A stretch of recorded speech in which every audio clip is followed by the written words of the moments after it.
उम्मीद करते हैं आप लोग अच्छे होंगे, स्वस्थ होंगे और मस्त होंगे। आज जो है एक नए वीडियो के साथ मैं आपके अपने चैनल सक्सेस ऑनलाइन क्लासेस के साथ जुड़ गया हूँ। आज जो है हम लोग पढ़ेंगे बाबू गोदली हिंदी का, जो हिंदी है गोदली पार्ट 2। ठीक है, उस चैप्टर को आज हम लोग समझेंगे। बहुत ही आसान भाषा में आप लोगों को समझाएंगे। ठीक है, आप लोग जो है बिल्कुल ध्यान से इस वीडियो को देखिएगा। आप लोग को पूरी हम आश्वासन दिलाते हैं कि ये वीडियो जो है आप लोग को समझ में आएगी। ठीक है बाबू, तो आइए जो है हम वीडियो को शुरुआत करते हैं। पढ़ाई करेंगे, देखेंगे क्या चैप्टर है। आप लोग को जो है बिल्कुल आसान भाषा में बताया है। आप लोग जो है गंभीरता से इस जो है वीडियो को गंभीरता से देखिएगा और जरूर समझ में आएगा। हमारी कोशिश इतनी रहेगी आप लोग समझा के किसी भी हाल में छोड़े। बहुत आसान चैप्टर है, ये कहानी है।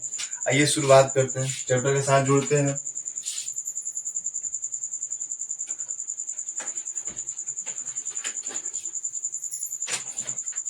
पहले जो है इस चैप्टर के जो लेखक है उनका परिचय कर लेते हैं। उनका पिताजी का क्या नाम है, उनके माताजी क्या नाम है, वो कहाँ से रहने वाले थे। जो 20 के दांत के लेखक है उनका पहले हम लोग क्या कर लेते हैं, परिचय जान लेते हैं। ठीक है बाबू, आइए ध्यान से सुनना सब। पार्ट 2 है। पार्ट कितना है? पार्ट 2 हम लोग गोदली में पढ़ रहे हैं। पार्ट जो है 2 हम लोग गोदली में पढ़ रहे हैं, जिसका नाम है 20 का दांत। क्या वो 20 के दांत? ठीक है, सुनिए ध्यान से। नलिन बिलोचन शर्मा का जन्म 18 फरवरी 1996 ईस्वी में पटना के बादर घाट में हुआ था। पटना के कहाँ हुआ था? बादर घाट में हुआ था। ठीक है, कब हुआ था? 18 फरवरी 1916। वे जन्मजान भोजपुरी भाषी थे, यानी भोजपुरी के जानने वाले थे। ठीक है बाबू, वे दर्शन और संस्कृत के प्रख्यात विद्वान महाउपाध्याय पंडित रामावतार शर्मा के ज्येष्ठ पुत्र थे। रामावतार जो थे बाबू, वो संस्कृत के विद्वान थे। ठीक है, उनके पिताजी नलिनी बिलोचन शर्मा जी, जो इनके पिताजी क्या नाम था? रामावतार शर्मा। ये रामावतार शर्मा के सबसे क्या थे? बड़े पुत्र थे। ज्येष्ठ पुत्र दे रहा है ना, क्या थे? बड़े पुत्र थे। माता का नाम रत्नावती शर्मा था। नलिनी बिलोचन शर्मा के माता का नाम क्या था? रत्नावती शर्मा था। उनके व्यक्तित्व निर्माण में पिता के पंडित्व के साथ साथ उनकी प्रगतिशील दृष्टि की बड़ी भूमिका थी। नलिनी बिलोचन शर्मा जो लेखक बने, उनमें उनकी पिता की काफी भूमिका थी। ठीक है, उनकी स्कूल की पढ़ाई, यानी नलिनी बिलोचन शर्मा जी की स्कूल की पढ़ाई कॉलेजिएट स्कूल से हुई और पटना विश्वविद्यालय से उन्होंने संस्कृत और हिंदी में एमए किया। उन्होंने जो है पटना विश्वविद्यालय से संस्कृत और हिंदी में क्या किया? एमए किया। ठीक, वे दास, और एमए जो होता है वो ग्रेजुएशन के बाद होता है। ठीक है, वे दास जैन कॉलेज रांची विश्वविद्यालय और अंत में पटना हरप्रसाद विश्वविद्यालय में प्रधानाध्यापक रहे। इतने जगहों पर क्या रहे बाबू? टीचर है, प्रिंसिपल है, प्रधानाध्यापक रहे। सन 1959 में वे पटना विश्वविद्यालय के हिंदी विभाग के अध्यक्ष हुए और मृत्यु प्राप्त 12 सितंबर 1961 तक इस पद पर बने रहे। उनकी मृत्यु कब हुई है? 12 सितंबर 1961 में। तब तक जो है पटना विश्वविद्यालय को हिंदी विभाग के क्या रहे? अध्यक्ष रहे। ठीक है, आगे देखते हैं।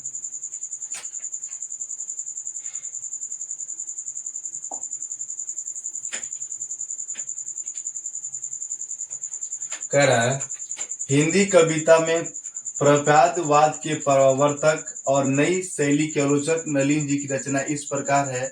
दृष्टिकोण साहित्य के इतिहास, उन्होंने जो है हिंदी साहित्य को आगे बहुत बढ़ाया है। ठीक है, कह रहा है उनका जो इतिहास दर्शन है, मानदंड है, हिंदी उपन्यास है, विशेषता प्रेमचंद, साहित्य तत्व और आलोचनात्मक ग्रंथ, क्या ये सब उनकी पुस्तकें हैं।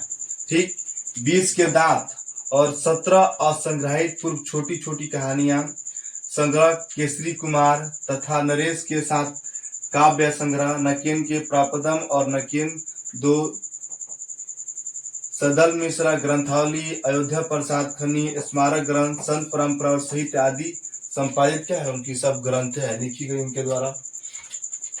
ठीक,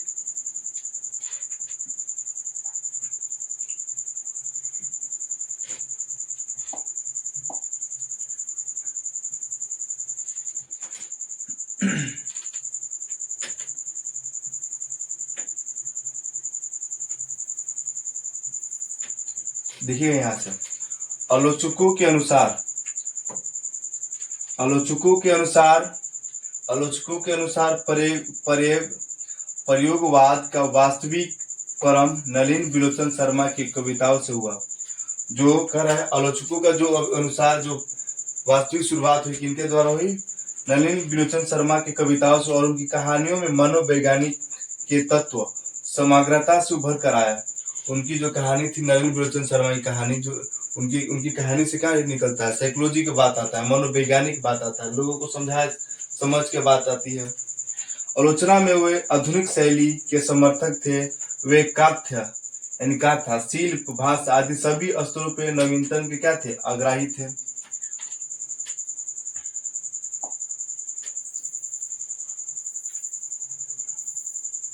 हम जो है बाबू आप लोग को नलिन विलोचन शर्मा से जुड़ी बातें बता रहे हैं।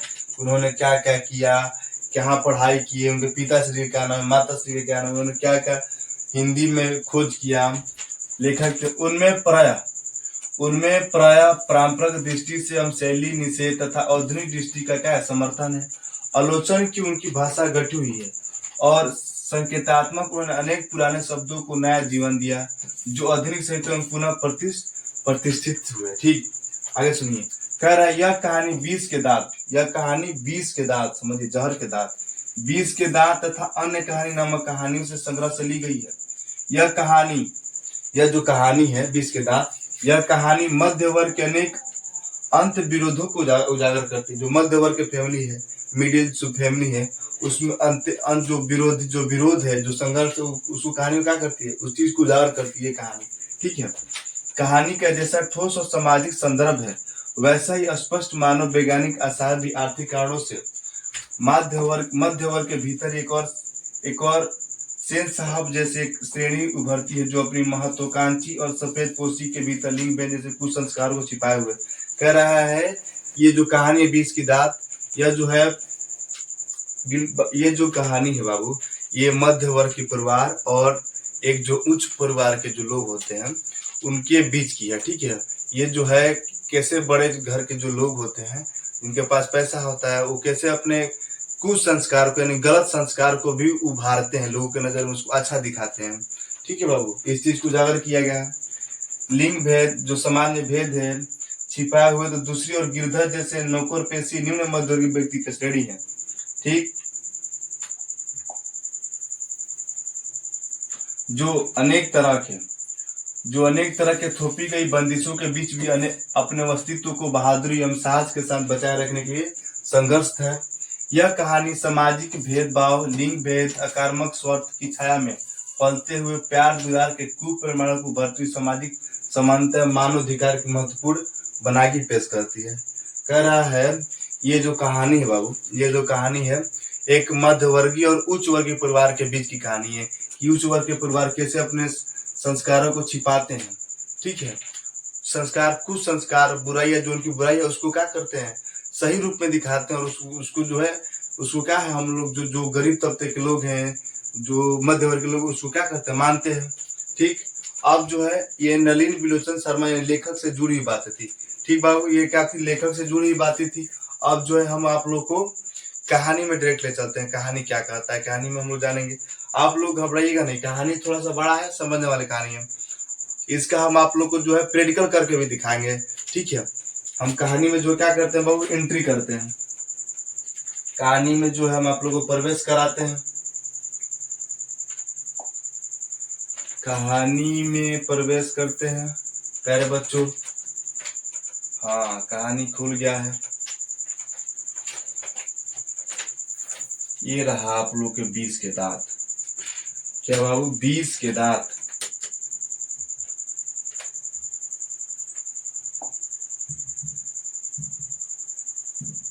विष के दांत।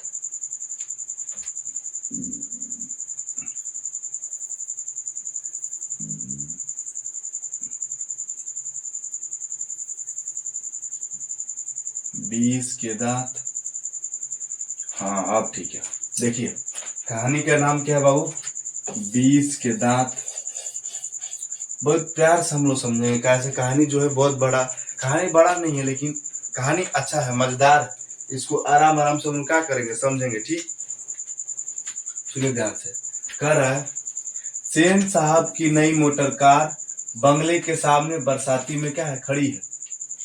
एक सेन साहब है जो उस परिवार के सती है, सदस्य हैं। ठीक है, तो कह रहा है सेन साहब की जो है मोटर कार बंगले के सामने, आप लोग देखे होंगे घर के सामने एक बंगला बनता है जिसमें गाड़ी घोड़ा कुछ सामान रखने के लिए। ठीक है, तो कह रहा है सेन साहब की नई मोटर कार बंगले के सामने बरसाती में क्या है, खड़ी है, खड़ा किया गया है।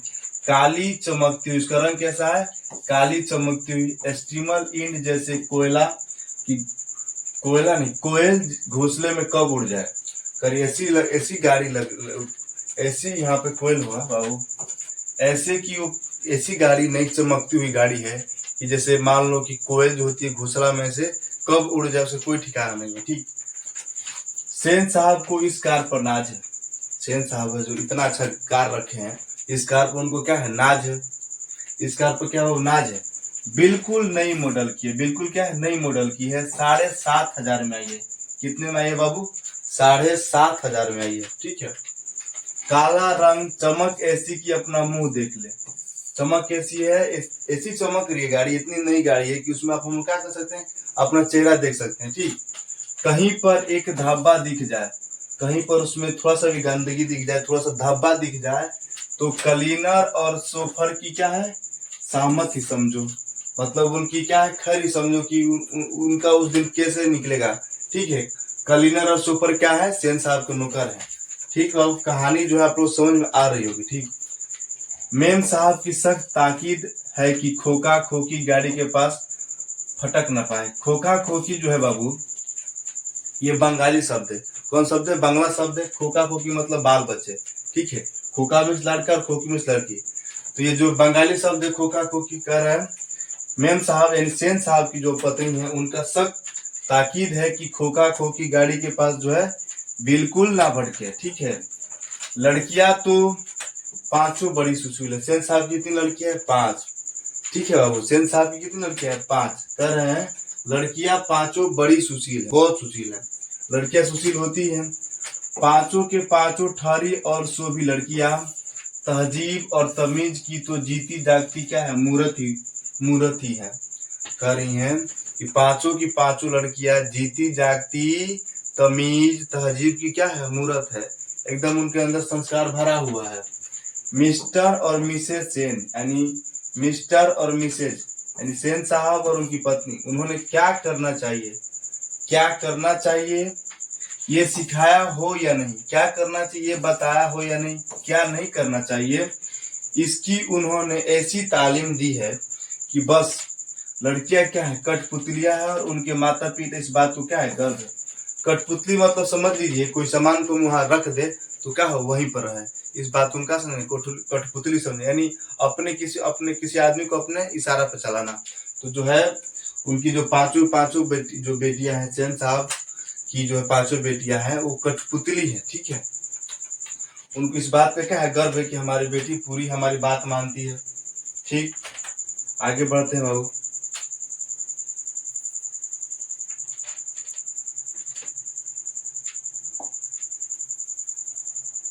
इस बात का गर्व है, इसके आगे बढ़ते हैं हम। वे कभी किसी चीज को तोड़ती फोड़ती नहीं है। सेन साहब की जो पांचों लड़कियां हैं वो किसी चीज को तोड़ती फोड़ती नहीं है। वे दौड़ती हैं और खेलती भी हैं, लेकिन सिर्फ शाम के वक्त। वो दौड़ती भी हैं, खेलती भी हैं, लेकिन कब खेलती है प्यारे बच्चों, सिर्फ शाम के वक्त क्या करती है, वो खेलती है। कब, शाम के वक्त खेलती है। दौड़ती भी हैं, खेलती भी हैं, कब, लेकिन शाम के वक्त। और क्योंकि उन्हें सिखाया गया कि ये बातें उनके सेहत के लिए क्या है, जरूरी है। खेलना जो है सेहत के लिए जरूरी, इस बात को सेन साहब ने अपनी पांचों बेटियों को सिखाया है। वे ऐसी मुस्कान अपने ओठों पर ला सकती हैं, कर रहे हैं वैसी मुस्कान को जो है अपनी ओठों पे ला सकती हैं, जो सोसाइटी की तरीकाएं भी उनसे कुछ सीखना चाहे। जो सोसाइटी के लोग हैं उनसे क्या, पांचों लड़कियों से सीखना चाहे तो सीख ले, पर उन्हें खिलखिलाकर किलकारी मारते हुए किसी ने सुना नहीं। खिलखिलाकर जोर से हंसते हुए किलकारी मारकर आज तक उन्होंने सुना नहीं किसी ने, आसपास के पड़ोसी लोग ने। परिवार की मुलाकाती रसक के साथ साथ अपने शरारती बच्चों से खींच कर कहते हैं, जो आसपास के लोग हैं, जो रिलेशन के लोग कहते हैं कि एक खींच कर कहते हैं तुम लोग बनो किसके जैसा, सेन साहब की लड़कियां के जैसा बनो ना। एक तुम लोग हो और एक मिसेस सेन की लड़कियां हैं, यानी एक सेन साहब की क्या है, लड़कियां हैं। अब एक फूल का गमला तोड़ने के लिए बना है, तुम लोगों के हमारे घर में कुछ भी नहीं रह सकता। कह रहे पड़ोसी लोग घर के, तुम लोग के हमारे घर पे कुछ भी नहीं रह सकता।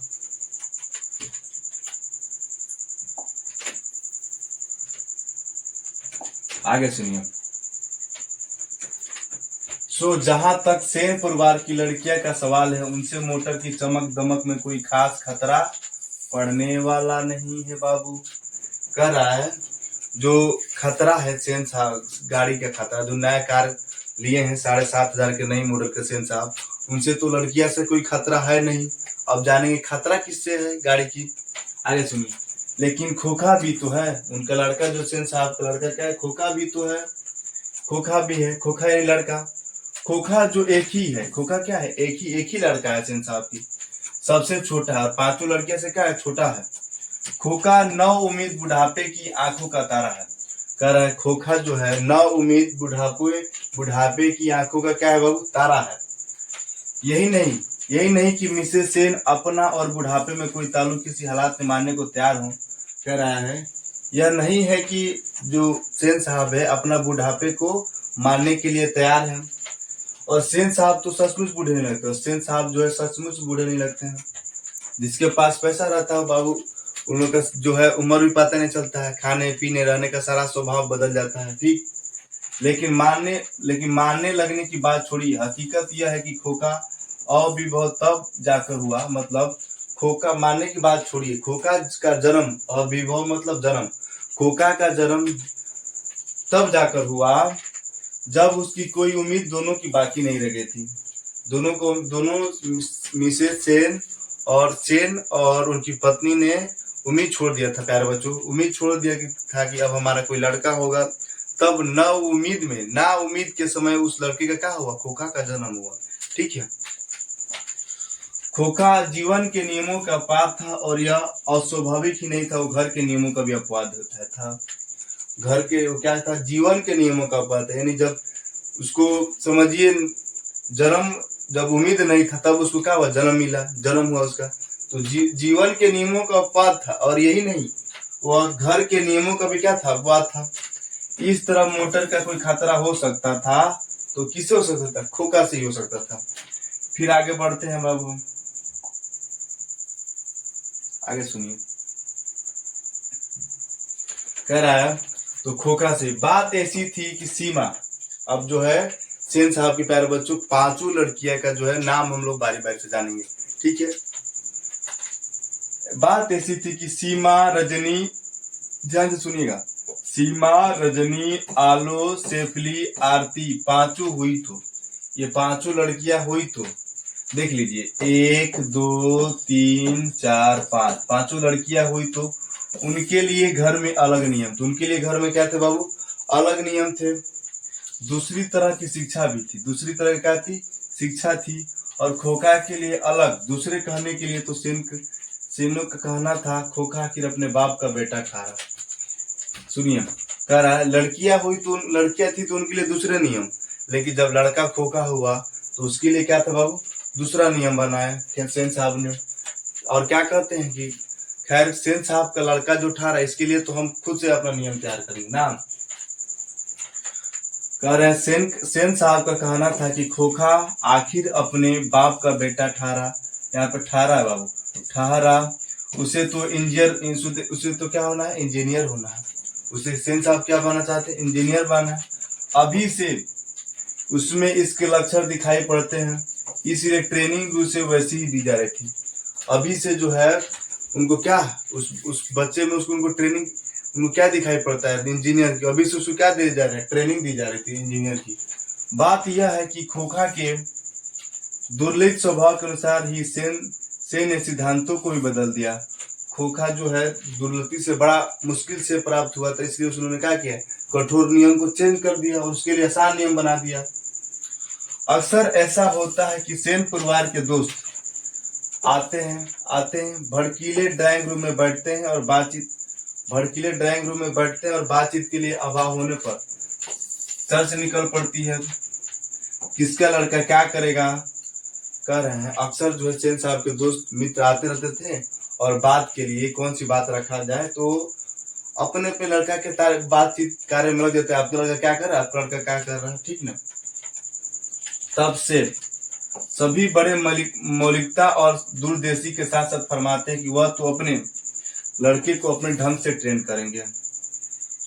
करेंगे कि क्या कर रहे हैं। वो क्या कर रहे हैं सेन साहब, ट्रेन करेंगे क्या कि अपने लड़के को ट्रेन कर रहे हैं। आजकल की पढ़ाई लिखाई तो फिजूल है। सेन साहब कह रहे हैं आजकल की पढ़ाई लिखाई क्या है बाबू, फिजूल है। वह तो उसे अपनी तरह के बिजनेसमैन इंजीनियर बनाना चाहते हैं। क्या बनाना चाहते हैं, बिजनेसमैन या इंजीनियर बनाना चाहते हैं। अब देखिए ना, सेन साहब कहते हैं खोखा 5 साल का हो रहा है। खोखा कितने साल का हो रहा है, 5 साल का हो रहा है। खोखा जो है 5 साल का हो रहा है, ठीक बाबू। खोखा जो है 5 साल का हो रहा है। लोग कहते हैं कि उसे किंडरगार्टन स्कूल में भेज दे, लेकिन मैंने अभी यही किया है कि कारखाने के बढ़ई मिस्त्री 2-1 घंटे के लिए आकर उसके साथ कुछ ठोक पीट किया करें। इससे बच्चों की उंगलियां अभी से क्या होगी, औजार से वाकिफ हो जाएगी। कह रहे हैं कि अभी से ही जो है बढ़ई मिस्त्री को क्या किए हैं, उसको लगा दिए घंटा के लिए। अभी से कोई औजार छुएगा, कुछ ठोक पीट करेगा तो अभी से उसकी क्या हो जाएगी, उंगलियां जो है औजार के प्रति क्या हो जाएंगी, वो जागरूक हो जाएंगी। ये सेन साहब की सोच है, ठीक है। ये क्या है, सेन साहब की सोच है, ठीक। हिंदुस्तानी लोग यही नहीं समझते। सेन साहब कह रहे हैं हिंदुस्तानी लोग जो है यही नहीं समझते हैं। एक दिन का वाक्य है, क्या है बाबू, एक दिन का वाक्य है कि ड्राइंग रूम में सेन साहब के कुछ दोस्त बैठे थे। ड्राइंग रूम में क्या कौन बैठे थे, ड्राइंग रूम में जो है सेन साहब के कुछ दोस्त बैठे थे। सेन साहब के क्या बैठे थे, दोस्त बैठे थे, ठीक है। सेन साहब के जो है ड्राइंग रूम में कुछ दोस्त बैठे थे। चैप्टर जो है थोड़ा सा बड़ा है, आप लोग घबराइएगा नहीं, पूरा वीडियो आप लोग को बुझाएगा, आप लोग प्यार से बस देखना है, ठीक है। सेन साहब के कुछ दोस्त बैठकर गपशप कर रहे थे। उनमें एक साहब साधारण हैसियत के अखबार नवीस थे। यहाँ पर प्रिंटिंग जो है टाइपिंग मिस्टेक, अखबार डालने वाले थे, पत्रकार थे। और सेन के दूर रिश्तेदार भी थे। और सेन साहब के क्या थे, दूर रिश्तेदार भी थे। साथ में उनका लड़का भी था। साथ में उनका भी क्या था बाबू, लड़का भी था, जो था खोखा से भी छोटा। खोखा से क्या था, छोटा था, पर बड़ा समझदार और होनहार मालूम पड़ा था। पढ़ रहा था। किसी ने उसकी कोई हरकत देखकर उसकी कुछ तारीफ कर दी और उन साहब से पूछा, बच्चा स्कूल तो जाता ही होगा। उन्होंने कहा कि लड़का आपका जो है, जानते हैं 4 आदमी जब हमारे माता पिता आपस में बैठते हैं तो बातचीत हम लोग की होती है। तो कह रहे उसी में सेन साहब के साथ पत्रकार महोदय आए थे और सेन साहब क्या थे, रिश्तेदार थे, ठीक। तो उनके लड़के को किसी ने उनसे क्या करी, तारीफ कर दी कि लड़का जो है बड़ा तेज तराक है, कहीं पढ़ने जाता है ना। आगे देखते हैं हम लोग फिर।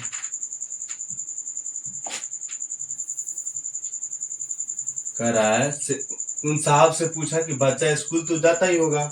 आगे सुनिए, इसके पहले कि पत्रकार महोदय कुछ जवाब देते, इससे पहले कि पत्रकार महोदय कुछ बोलते ना, उनसे पूछा गया पत्रकार महोदय से, लेकिन इससे पहले पत्रकार महोदय कुछ बोलते सेन साहब ने शुरू किया। सेन साहब जो है बहुत शुरू हो जा रहे हैं, कह रहे हैं मैं तो खोखा को इंजीनियर बनाने जा रहा हूँ। मैं जो खोखा को क्या बनाने जा रहा हूँ, इंजीनियर। और वे ही दोहरा कर वे थकते नहीं थे। पत्रकार महोदय चुपचाप मुस्कुराते रहे। पत्रकार महोदय क्या होते बाबू, चुपचाप मुस्कुराते रहे। जब उनसे फिर पूछा गया बाबू, जब उनसे फिर पूछा गया कि अपने बच्चे के विषय में उनका क्या ख्याल है, तब उन्होंने कहा, पत्रकार महोदय फिर उनसे पूछा गया दोबारा कि, तब उन्होंने कहा मैं चाहता हूँ कि वह जेंटलमैन जरूर बने। क्या बने, जेंटलमैन जरूर बने, नेक आदमी बने, दूसरों का हेल्प करने वाला बने, जेंटलमैन जरूर बने। और जो कुछ भी बने, जेंटलमैन के अलावा और जो कुछ बने उसका काम हो, उसे पूरी आजादी रहेगी। उसे क्या रहेगा बाबू, पूरी आजादी रहेगी, उसे पूरा फ्रीडम रहेगा कि जो बने अपने मन से बने, किसी के दबाव से ना बने। सेन साहब इस उत्तर के शिष्ट और प्रसन्न व्यंग्य पर ऐंठ कर रह गए। इस प्रश्न के जब उत्तर सुने, पत्रकार महोदय के इस बात का जवाब सुने, तो सेन साहब जो है ऐंठ कर रह गए, मतलब अंदर अंदर मन में क्या हो गए, गुस्सा होकर रह गए, ठीक है। तभी बाहर शोरगुल सुनकर सेन साहब उठने लगे तो उनके मित्र ने जाने की इच्छा प्रकट की। तभी बाहर शोर शराबा सुने तो जो यहाँ ड्राइंग रूम में बैठे तो उन्होंने तो जाने लगे, तब उन्होंने उनके मित्र भी जाने की क्या इच्छा जनाई। आगे सुनिए प्रकट की। और उन्हीं के साथ बाहर है, मित्र के साथ, तो सभी लोग कहा है बाहर है। बाहर सेन साहब का सुफर एक औरत से उलझ रहा था। बाहर सेन साहब का जो नौकर था, नौकर एक औरत से कहा तो उलझ रहा था। औरत के पास एक लड़का था, एक 5-6 साल का क्या था, बच्चा खड़ा था, जिसे वो रोकने की कोशिश कर रही थी। लड़के को क्या करती बाबू, रोकने की कोशिश कर रही थी, क्योंकि बच्चा बार बार जो है बाबू सुपर की ओर झपट रहा था, यानी ड्राइवर की ओर क्या कर रहा था, झपटता था। बच्चा क्यों झपटता था देखेंगे। सेन साहब को देखकर औरत सहम गई। औरत जो है थोड़ा सा सहम गई, शांति में आ गई। सोफर ने सेन साहब की ओर बढ़कर अदब के साथ मालिक के जो पास गया और अदब के साथ कहा, देखिए साहब, मदन गाड़ी को छू रहा था। मदन जो है कि क्या कर रहा था, गाड़ी को छू रहा था। गाड़ी गंदी हो जाती, मैंने माना किया तो लगा कहने गाड़ी गंदी हो जाती, इसीलिए सोफर ने माना किया। तो क्या कह रहा है बाबू, हम लोग ध्यान से सुनेंगे आगे। लगा कहने जा जा जा जा, तो मैंने उसे पकड़कर अलग कर दिया। इस पर मुझको मारने दौड़ा। कह रहा सुपर, मैंने इसको अलग कर दिया, जा जा इसको अलग कर दिया, तो इस पर उसने मुझे मारने को दौड़ा। अब उसकी माँ भी आकर खामखा मुझसे उलझ रही है। उसकी माँ भी जो है खामखा मुझसे क्या कर रही है, माँ जो है बच्चा के साथ जो है वो उलझ रही है। ठीक, मदन की माँ कुछ कहना चाहती थी, मदन की माँ जो है कुछ कहना चाहती थी, लेकिन सेन साहब के फटे उठ देकर चुप रही। फैन साहब गलत बोल रहे हैं। सेन साहब के फटे उड़ देकर, इन गुस्सा के तो देकर वो क्या हो गए, चुप रह गए, नई बात बोली। ठीक है। सेन साहब ने बड़े संयंत्र पर कठोर स्वर में कहा, मदन की माँ, मदन को ले जाओ और देखना फिर से ऐसी हरकत ना करे। बाबू कर रहे हैं मदन, सेन साहब, मदन की माँ, लड़का का क्या नाम है बाबू, मदन नाम है, लड़का क्या ना मदन नाम है। कह रहे मदन की माँ, मदन को ले जाओ यहाँ से और फिर से देखो कि ऐसी हरकत ना करे। आगे सुनिए। मदन की माँ अपने बच्चे को बाएं घुटने से निकलते हुए खून को पूछती हुई चली गई। मदन की माँ जो है बाएं घुटने से मदन की खून को पूछती हुई क्या गई, चली गई। ड्राइवर ने शायद धकेल दिया था। ड्राइवर ने क्या कहते बाबू, लड़के को ढकेल दिया था, जिससे उसके पैर में चोट लगा और वो गिर पड़ा था। लेकिन एक मामूली किरानी के बेटे को सेन साहब के ड्राइवर ने धक्का दे दिया। किरानी आप लोग समझते हैं, बड़े बड़े पहले जो बिजनेसमैन थे वो एक किरानी रखते थे अपना हिसाब किताब करने के लिए। तो किरानी, मदन कौन था, किरानी के, मामूली किरानी के बेटे था।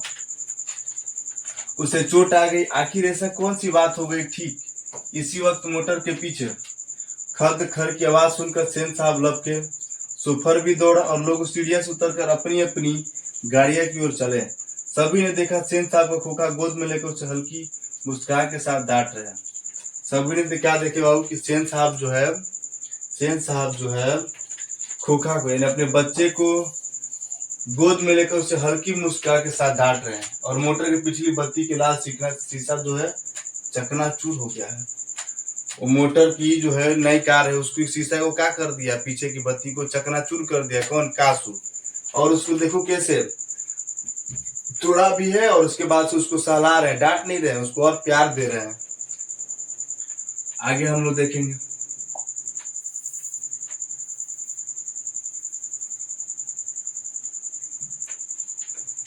सेन साहब खोखा को जमीन पर रखकर अपने दोस्तों के साथ उनकी कार की ओर चले। सेन साहब को जो खोखा से उतार दी, खोखा को जो है जमीन पर उतार दिए सेन साहब, और उनके दोस्त जो कार लेकर आए थे उसकी तरफ चले। उन्होंने अपने मित्र की भाव भावना देखी नहीं, देखते भी तो कुछ समझ पाते, इसमें शक ही था। मिस्टर सिंह अपनी कार के पास पहुंचे। मिस्टर सिंह जो अपने कार के पास पहुंचे और सेन साहब को नमस्कार कर दरवाजा खोलने के लिए बढ़े। जो है मिस्टर सिंह अपने कार के पास पहुंचे और सेन साहब से मिलने के बाद, नमस्कार करने के बाद जो है कि जैसे ही कार का गेट खोले और फिर रुक गए। उन्होंने उनकी निगाह अचानक अगले चक्का पर पड़ गई। कहां पड़ गई हो, अगले चक्का पर पड़ गई। सेन साहब ने मित्र को संबोधित करते हुए कहा, सेन साहब जो है मित्र को संबोधित करते हुए कहा, देखा आप लोगों ने, सेन साहब कहें, देखा आप लोगों ने, बड़ा शरारती हो गया है कासू। सेन साहब का लड़का का क्या नाम है बाबू? कासू नाम है। खोखा का असली नाम क्या है? कासू नाम है। सुनिए, देखा आप लोगों ने, बड़ा शरारती हो गया कासू। मोटर के पीछे हरदम पड़ा रहता है। उसकी पाठ पुर्जे में इसको अभी से इतनी दिलचस्पी है कि क्या बताऊं।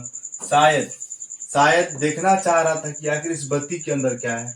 देख रहे हैं कैसे बड़ों की जो है क्या बाबू, बड़े घर के जो लड़के होते हैं उनकी बुराई को भी कैसे जो है किसमें बदल जा रहा है, उसकी तारीफ कर रहे हैं। ठीक है, एक तो शीशा गाड़ी का तोड़ा है, उसको क्या तारीफ के साथ बता रहे हैं।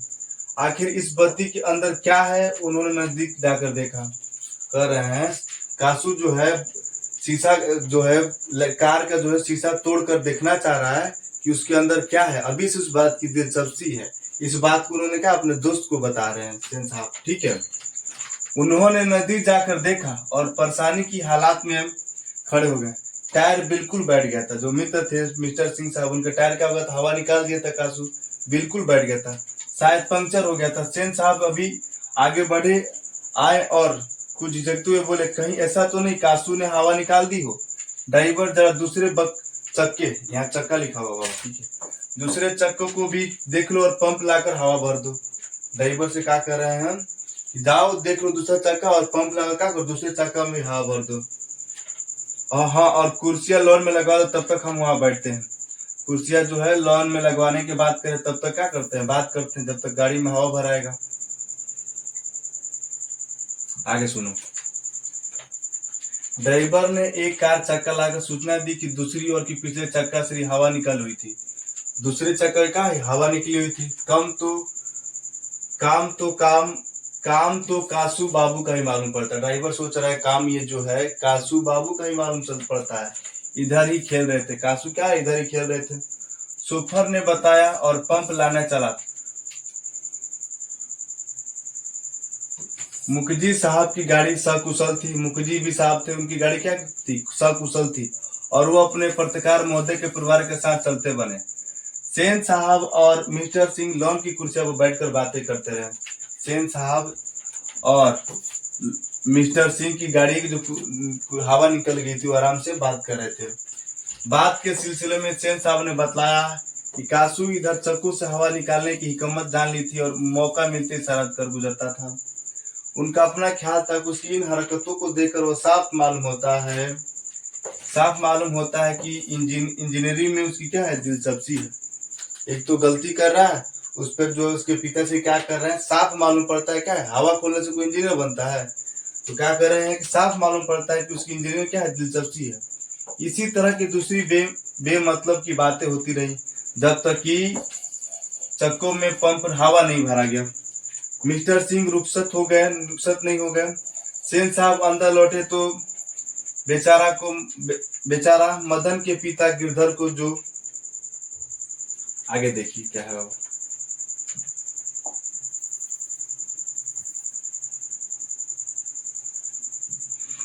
जो मदन के पिता थे गिरधर, वो क्या थे, एक मामूली से किरानी थे और सेन साहब के किरानी थे। ठीक है, उनकी फैक्ट्री में किरानी थे। कौन? गिरधर।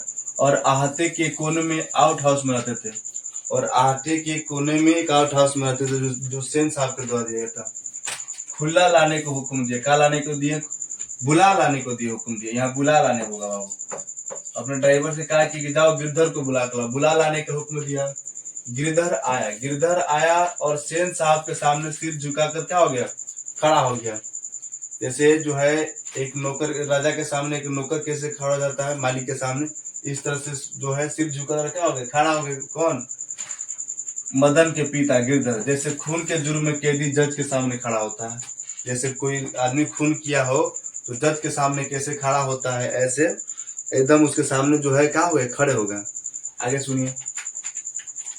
सेन साहब ने ठंडी बैलेंस आवाज में कहना शुरू किया, देखो गिरधर, मदन आजकल जो है बहुत सब क्या हो गया, बदमाश हो गया है। मैं तुम्हारी और उसकी भलाई चाहता हूँ। मैं तुम्हारी और उसकी क्या चाहता हूँ, भलाई चाहता हूँ। गाड़ी को गंदा किया वो अलग बात है। मना करने पर ड्राइवर को मारने दौड़ा और मेरे सामने डरने की बदले उसकी ओर झपटता रहा। कह रहे हैं कि जो मैंने माना किया, ड्राइवर ने माना किया, उसके बदले वो ड्राइवर पे और क्या और झपटता जा रहा है, और वो भी मेरे सामने। कह रहे हैं ऐसे ही लड़की आगे चलकर, सेन साहब कह रहे हैं ऐसे ही लड़की आगे चलकर गुंडे, चोर, डाकू बनते हैं। आप लोग देखिए वो जो मिडिल परिवार का लड़का है, जो उसको ऐसा हरकत करने पर सेन साहब क्या कर रहे हैं, ऐसे लड़के आगे चल क्या बनते हैं, चोर, डाकू, बदमाश बनते हैं। ये होता है मिडिल परिवार का लड़का।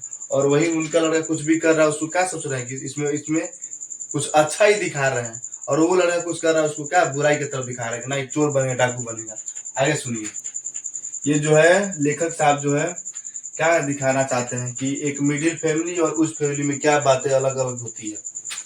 गिरधर कभी भी जी कह देता था, बीच बीच में उनकी बात में जी कह देता था। सेन साहब का भाषण जारी था, सेन साहब का भाषण जो क्या था बाबू, जारी था। उसकी हालात क्या होती तुम जानते ही हो, उसे संभालने की कोशिश करो, फिर ऐसी बात हुई तो अच्छा नहीं होगा। उन्हें धमकी दे रहे हैं, तुम जा सकते हो। उसी रात गिरधर क्वार्टर से आते हुए मदन को चित्सकर से सेना का आरामदेह सहनगर घुस गया। आगे सुनिए, इसके बाद जो है उसके पिता श्री आएंगे और उसको पिटाई करेंगे। ठीक, आराम में खलल पड़ने से कुछ झुझुरकर पिता सेन ने धर्म पत्नी से बड़ी समझदारी की बात कही। गिरधर खुद समझदार आदमी है, गिरधर जो है खुद समझदार आदमी है। उसकी बीवी नई लड़कियों का किया है, बिगाड़ दिया है। मदन की यही दवा है, मदन की क्या है, यही दवा है। पिटाई हो रही थी तो कह रहे हैं सेन साहब अपनी पत्नी से, उसकी माँ ने उस लड़के को मदन का किया, बिगाड़ दिया है। मदन की यही दवा है। मेरी तो तबीयत हुई थी कि कमबख्त के लिए खाल उधेड़ दूं। मेरा उनका तो क्या विचार था कि जो है मदन का खाल उधेड़ दूं। ठीक, गिरधर ने ऐसी कड़ाई जारी रखी तो शायद ठीक हो जाएगा। Spare the rod and spoil the child. माता सेन की नींद उचट गई थी। सेन साहब की जो पत्नी थी उनकी क्या हो गई थी, नींद उचट गई थी। उन्होंने मदन की कतार चिल्लाहट से ज्यादा अपने पति की बक पर घी जा रही थी। मदन की चिल्लाहट से ज्यादा उसको किस पर आ रही थी बाबू, उसके पति सेन साहब को क्या उसकी बात पर गुस्सा आ रही थी। ठीक है, लेकिन उनकी पति ने भी, उन्होंने भी अपनी खीस जो है मदन पर ही उतारी। खीस किस पर उतारी, मदन पर ही उतारी। कमबख्त कैसा कुएं की तरह चिल्ला रहा है, क्या करे, कमबख्त कैसा कुएं की तरह चिल्ला रहा है, भिखमंगा कहीं क्या, खोखा की बराबरी करता फिरता है। क्या करे, खोखा की बराबरी करता फिरता है। मदन का अर्थरुदन एक रुक गया था। खैरियत थी, उसकी सिसिकिया सेन के स्यानगर तक नहीं पहुंच सकती थी। जो है रोना उसका रुक गया था, लेकिन जो सिसकिया ले रहा था वो क्या है कि अच्छा है कि सेन साहब के घर तो उसकी सिसकिया नहीं पहुंच रही थी। आगे देखो सब,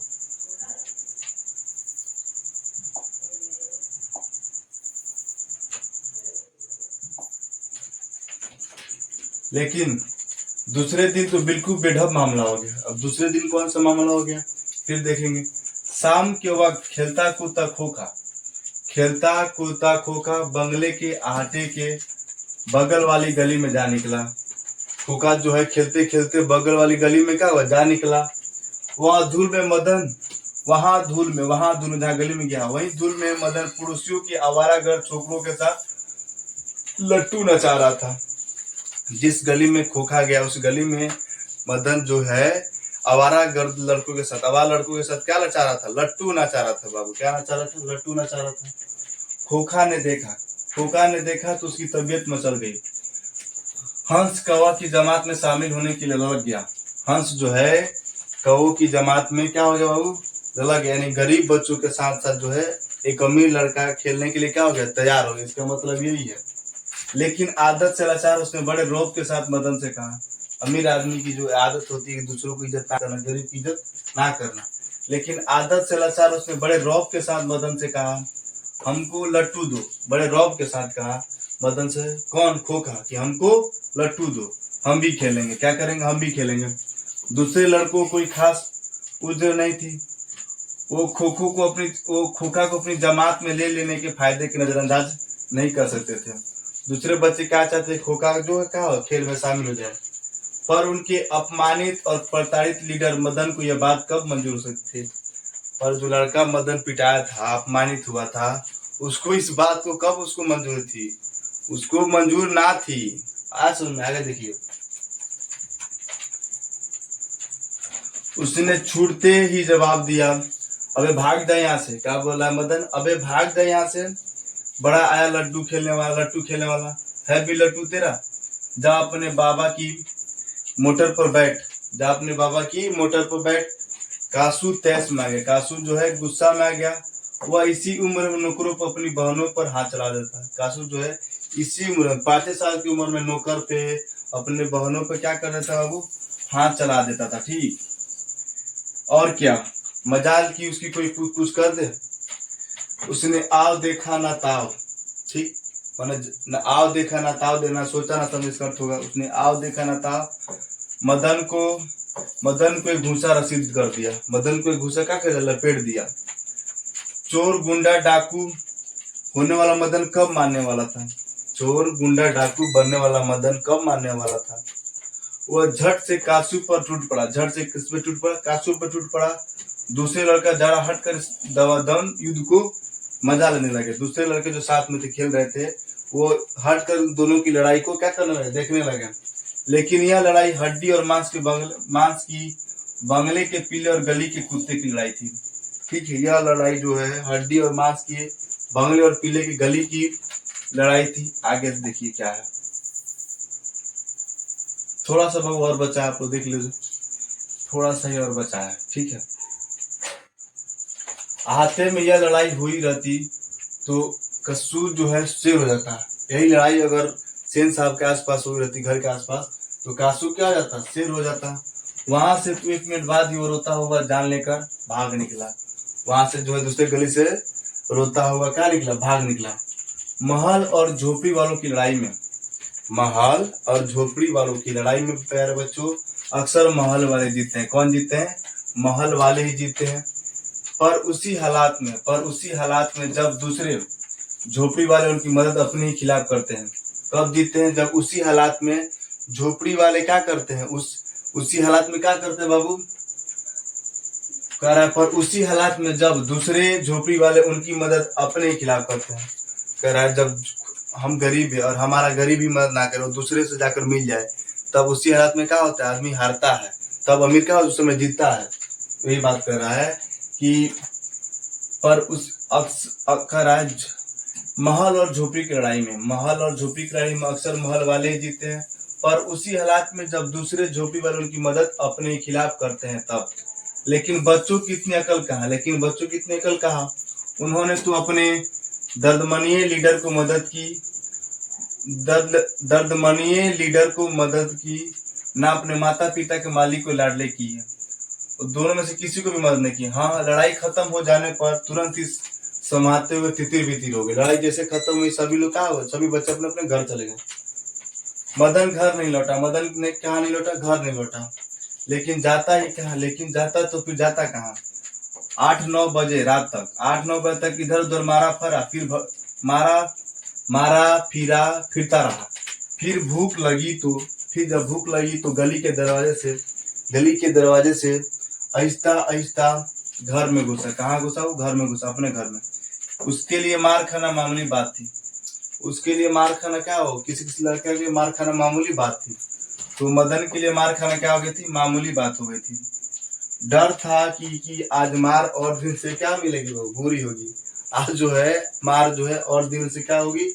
अधिक होगी। लेकिन उपाय ही क्या था? वो पहले रसोई घर में घुसा। वो पहले कहाँ घुसा? रसोई घर में घुसा। माँ नहीं थी। माँ जो है रसोई घर में बाबू नहीं थी। बगल के सोने वाले कमरे से बातचीत की आवाज आ रही थी। बगल से सोने वाले कमरे से क्या थी? आवाज आ रही थी। उसने इत्मीनान के साथ भरपेट खाना खाया। फिर दरवाजे के पास जाकर अंदर की बात सुनने की कोशिश करने लगा। आगे बढ़ते हैं बाबू।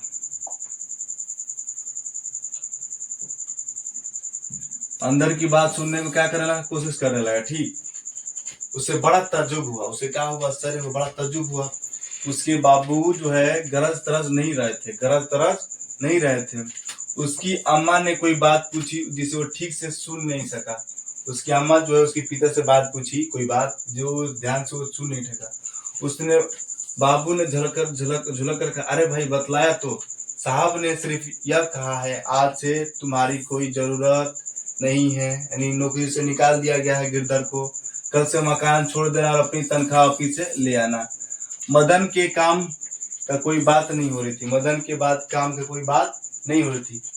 उसकी सजा की तजीवत होती रहती तो सुनने की कोशिश भी करता, और उसकी सजा की बात हो रही होती, मदन की सजा की बात, तो वो ध्यान से सुनता ना, तो उसकी कोई बात नहीं हो रही थी। वो दबे पाव बरामदे में रखी चारपाई की तरफ सोने के लिए चला, बरामदे में चारपाई रखी थी उसके सोने के लिए चला, तो अंधेरे में उसका पैर जो है लोटे से लग गया। अंधेरे में किसा लग गया? लोटे से लग गया। लोटे की उटंतु की आवाज सुनकर गिरधर बाहर निकल आया। कहाँ निकल आया? बाहर निकल आया। मदन की अम्मा भी उसके साथ थी। मदन की अम्मा भी क्या थी? उसी के साथ थी। जैसे ही टकराया है, अंदर जा रहा था ब्राह्मण सुनने के लिए, जैसे ही मदन का पैर जो लोटे से टकराया, ठन ठन की आवाज आई। आवाज सुनकर गिरधर बाहर आया। कौन है? उसके पिताश्री बाहर आए। मदन की अम्मा भी आई, मदन की माँ भी आई उनके साथ। मदन, यहाँ मदन होगा, मदन चौंक कर घुमा और मार खाने के लिए, मार खाने की तैयारी में छाती को अपने हाथ से बांध कर खड़ा हो गया कि लीजिए पिताश्री मारिए। ठीक। मदन अक्सर अपने पिता से हाथ पिटाता, जब भी पिटाता था हाथ पिटाता था, बहुत पिटाने पर रोता भी था, मगर बहादुरी के साथ गिरधर निस्सहाय और निष्ठुरता के साथ, उसके पिताजी निस्सहाय और निष्ठुरता के साथ मदन की ओर बढ़े। किसकी ओर बढ़े? मदन की ओर बढ़े। और मदन ने अपने दांत भी चीरे, दांत को क्या किया? दाब लिया डर के मारे। गिरधर मदन को बिल्कुल पास आ गया था। गिरधर जो है मदन के बिल्कुल पास आ गया था। अचानक वो ठिठक गया, उसके चेहरे से नाराजगी के बादल हट गए। जो है गिरधर के चेहरे से क्या नाराजगी के बादल हट गए। उसने लपक कर मदन को हाथ से उठा लिया। मदन को जो है लपक कर क्या किए? हाथ से उठा लिए। ठीक। और मदन हक्का बक्का रह गया। मदन जो है गिरधर का मदन हक्का बक्का रह गया।